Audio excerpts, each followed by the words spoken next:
dowladda Soomaaliya oo ku dhawaaqday inay mar kale duqeynayso gudaha magaalada Hargeysa. Go'aanka lamida Kiisiyaad Barre oo 1980kii Hargeysa dhulka kula sameeyay mid lamida ayuu madaxweyne Xasan Sheekh Maxamuud ka dhawaajiyay halka ra'iisul wasaaraha dalka Xamse Cabdi Barre oo gudaha Laascaanood ku sugan warintaasi si weyn habeennimadii xalay uga dhawaajiyay. Maxay ka dhigan tahay talaabadan muuqaalkan idinku baahi doona. Qodobada kale waxa ugu waaweyn Somaliland oo qaadatay talaabo ay kaga hortagayso amarka madaxweyne Xasan Sheekh Maxamuud oo doonayay inuu mar kale ku duqeeyo magaalada Hargeysa. Mareykanka iyo Iran halka ay kala marayaan maxay tahay halka talaabo ee hadda Iran ay kaga gacan sareyso muuqaalka qaybta dambe ayaan idinku baahi doonaa aragti arrimaha isku gadaama Soomaaliya oo laga hortaagan yahay lacag $1 bilyan ah yaa ka hortaagan maxaysa Soomaaliya lacagtan ku qabanaysa muuqaalkan ayaan idinku baahi doonaa isoo dhawaada.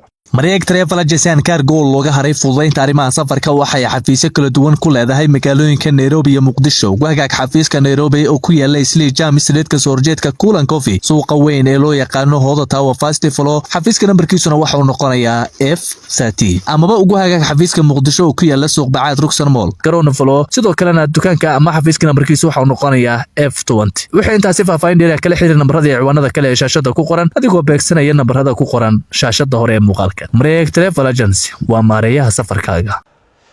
haddaba dowladda Soomaaliya ayaa la filayaa inay mar kale weerar xoogan ku qaado maamulka Somaliland sida xogaan helay ay tijaabinayaan ama ay tibaaxayaan iyadoona ra'iisul wasaaraha dalka Xamse Cabdi Barre oo ku sugan gudaha magaalada Laascaanood uu hadalkan ka dhawaajiyay. dad badan waxay qabaan in talaabadan filla Soomaaliya ay ku reexayso kadib markii maamulka Somaliland saacadii la soo dhaafay kordhiyay dhaqdhaqaaqyada uu ciidan uu ka wado deegaanada xuduudda ah ee kala qaybiya Somaliland iyo sidoo kale maamulka waqooyi bari Soomaaliya.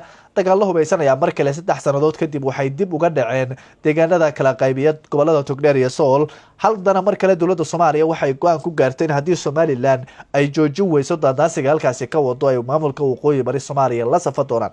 firdhiye iyo si guud maamulkiisa waqooyi bari Soomaaliya toddobaadkii xurriyadda ama markaasi dabaaldega sanad guuradii koowaad ee ka soo wareegtay asaaska maamulkaasi oo ku beegnayd 30kii bishii dhamaatay ee July. sidoo kale waxaa la akhrisan karay in halkaasi ay ku soo bandhigeen cudud ciidan oo aan inaba caadi ahayn. hubkii ugu faraha badnaa ee Somaliland iyo beesha isaaq laga furtana waxaa lagu soo bandhigay guud ahaanba qaybaha kala duwan ee maamulada daaroodku ay hogaamiyaan si gaarana Puntland iyo sidoo kale maamulka waqooyi bari Soomaaliya.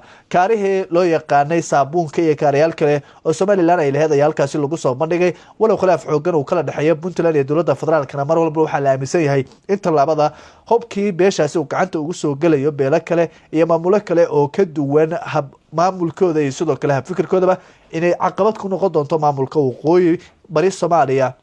aan iraahday maamulka Somaliland oo hadda si weyn isugu arkay inuu saaxiib iyo wadaysa siyaasadeed la noqon karo maamulka Puntland. si walba yaataba dowladda Soomaaliya waxay wadaa faragelin xoogan oo Somaliland kana waxay qorsheynaysaa dagaal xoogan